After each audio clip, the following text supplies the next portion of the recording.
Well, let's start with this. We get in the car, we're driving down 380, and Bailey sends out an email about the Indiana Fever and Caitlin Clark coming here. She'll be home Sunday, but just talk about what it's going to mean to see a WNBA team on this floor, led by someone who's about to have their number in the rafters, and what a moment that's going to be in a litany of moments these last few years for Hawkeye athletics, women's basketball, and the state of Iowa. Yeah, I can't wait for our Hawkeye fans to be able to enjoy that experience. I mean, so many people have flooded over to Indiana to see her play there, and now to see her play again in Carver Hawkeye Arena is going to be really special, and I know this place will be sold out for it.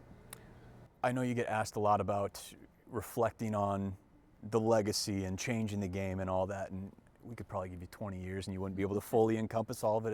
It's so much and it's still fresh, but in these last few months, pulling back, having a spot that's not on the bench, but just a few rows back there, and being a fan and getting to kind of decompress from a playing career and coaching career, what has your perspective started to turn into, and what have you noticed that maybe you couldn't notice, but what you and this team and this program were able to accomplish, especially in the last few years?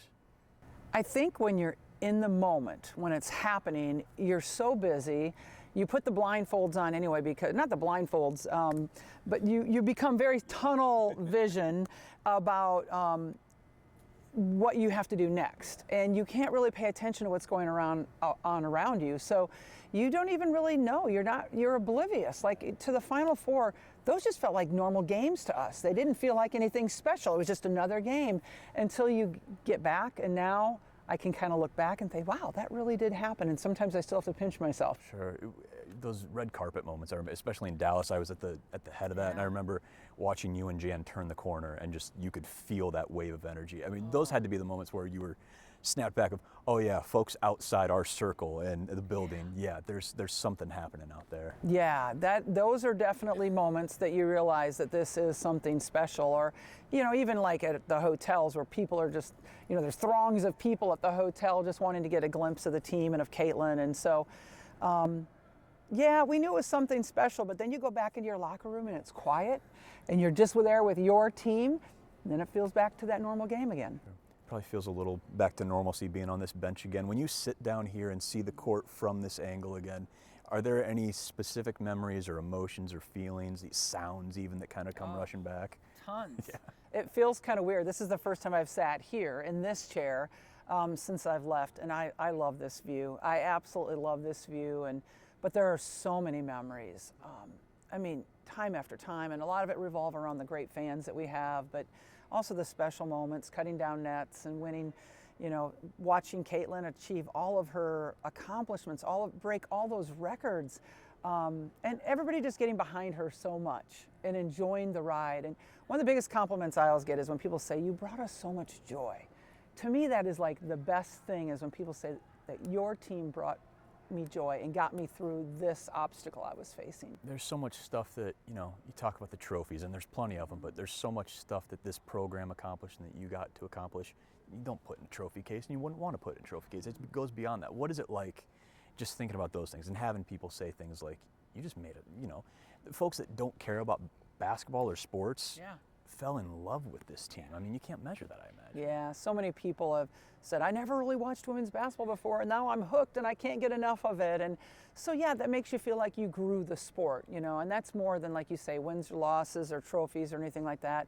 To me, it's the mentorship of the women, the lifelong friends that you have, whether they're booster friends or whether they're players that played for you, that you hope that you had some small part to do this with the success of their future. And that's what you hope. Yeah. We're going to hang a banner up there on Sunday, and I mean, you could unfurl that thing and have the records on it, and it'd probably go down to that baseline. Yeah. Is there anything about Caitlin, though, even removed from Iowa City and Indiana now, that still wows you? What's the wow factor for you, Caitlin Clark? Because almost nobody knows her better than you, probably. Well, to me, I don't know if it's an oh wow moment. I get some oh wow moments when I see her on commercials. That's kind of weird to me. Or see her with Taylor Swift. Those are oh wow moments. Like that, yeah. But I guess the thing that impresses me the most is that she's still Caitlin. That none of this has changed her. No records, no success, no whatever it is. It hasn't changed her, and she's still good old goofy fun Caitlin. Yeah, it comes off that way. Like it's the amount of spotlight that's on, you could make the argument she's the most famous athlete in the world right now. And you'd think like, that has to shift somebody. But yeah, you're right. I don't think you've seen any of that. It seems like, at least in the spotlight, she is Caitlin. I agree completely. I think she will continue to keep her feet grounded. I think her parents have a lot to do with that. I think, being an Iowan, that's a big difference. You grow up as an Iowan and you just kind of have your feet planted firmly in the ground and you keep them there. Yeah, well, you're here still in Iowa and retired and a few months into that. How has life changed for you? I mean, you were dedicated to the grind as a player and a coach for, we're talking 40-some years probably. You probably get to sleep in now. You get to watch some shows. You're binge watching stuff, I imagine. What is life like now as a retiree? It's very different. I can't even, I still feel like I'm just on a vacation. Like I don't know if it's fully sunk in yet that I get to do this, for the rest of my healthy life. But basically I get to do what I want to do now as far as projects, and I'm still trying to figure out my next big project, what I want to do, but it's got to be something around women, empowering women and growing female leaders, because that's what really speaks to my heart. But yeah, Dave and I have got to do some traveling. I've played some pickleball. Haven't gotten hurt. Everybody asked me that right away.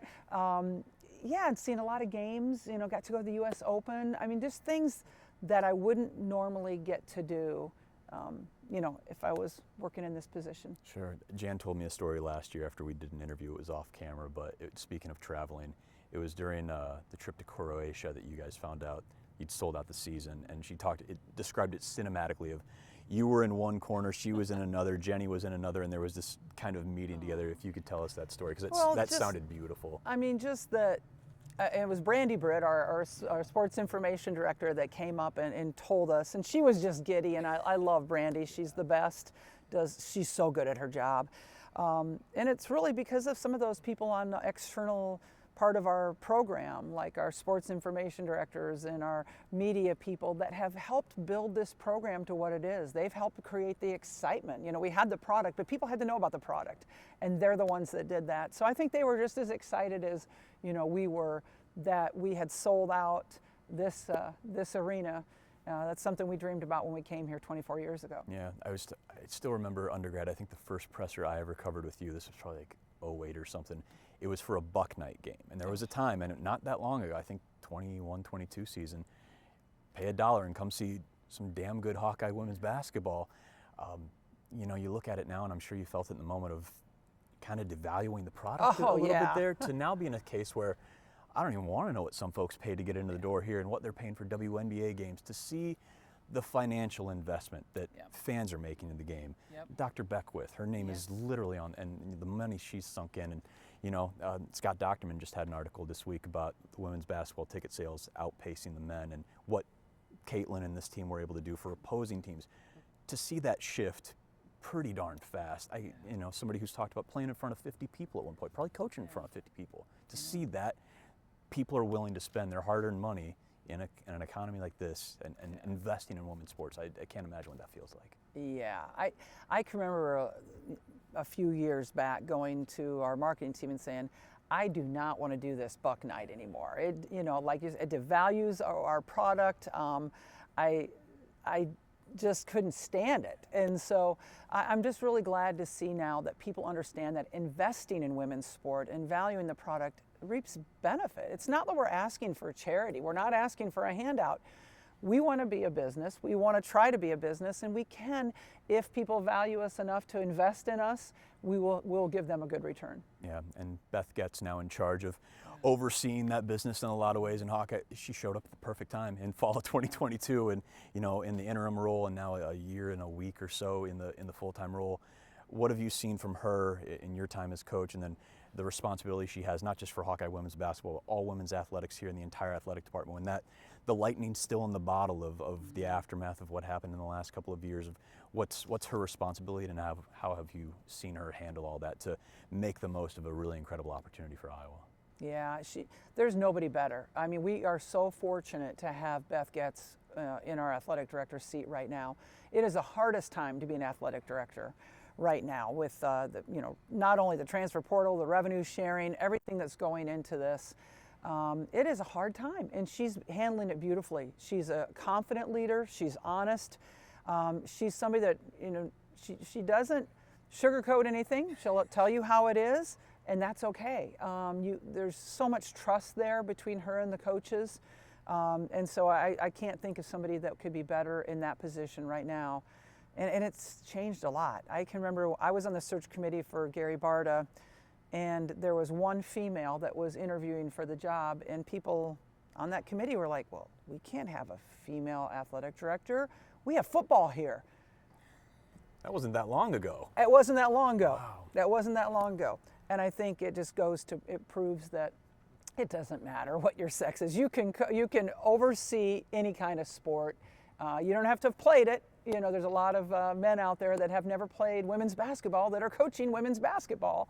So. Yeah, well, somebody that played pretty darn well and is now in, I guess technically that seat is Jan, and your best friend gets to take over your program, and it's got to be incredible to see. And what is your relationship like with your best friend, who's also now in charge of players you recruited, and your program that's got your fingerprints all over it? What is that day-to-day like with Jan? Because you guys are forever bound, but she's also, this is her team now, and I know you want to respect that this is your team, Jan, and build your way with a roster that maybe sometimes people in the moment forget is really going through a lot of different things this year. Yeah, I sometimes people are so unrealistic, and that's what is amazing to me. I mean, people have to remember that, we lost 4 starters from last year's team and the world's best player. And so that's a lot, and we're a very inexperienced team. We're a young team, but we're inexperienced as well as young. And so, people just need to be patient. This is a great freshman class. We have a really good class coming in again next year. And, it used to be day-to-day with Jan, and it's not that anymore. It can't be that anymore. This is her program, and I want her to put her stamp on it. And do we talk about basketball? Absolutely. Do we talk about recruits? Absolutely. But it's not day-to-day anymore. And I do want to, be as much hands-off. I just want it to be hers. What's impressed you most about her team this year? Well, they never give up. I mean, they can be down big and they fight back. I think, people forget too that it's not only it's her coaching this team for the first time, it's having a new staff too. Our staff was together for a lot of years, and now we have new people in the staff, and she has to learn also how to blend that together, and they have to learn how to build those relationships. So there's so much that goes into it.